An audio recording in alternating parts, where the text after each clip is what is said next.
ซาบีนาจัดกิจกรรม Wellness Hour เย็บเต้ารวมใจสู้ภัยมะเร็งเต้านมจัดขึ้นเพื่อให้พนักงานของเราได้ร่วมทำกิจกรรมจิตอาสาเย็บเต้านมเทียมเพื่อส่งมอบไปยังผู้ป่วยมะเร็งเต้านมที่ยังขาดแคลนอยู่ทั่วประเทศค่ะ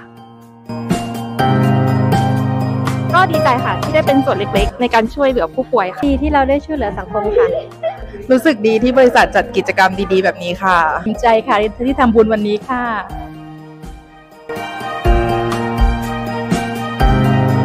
วันนี้บริษัท VST ECS ประเทศไทยจำกัด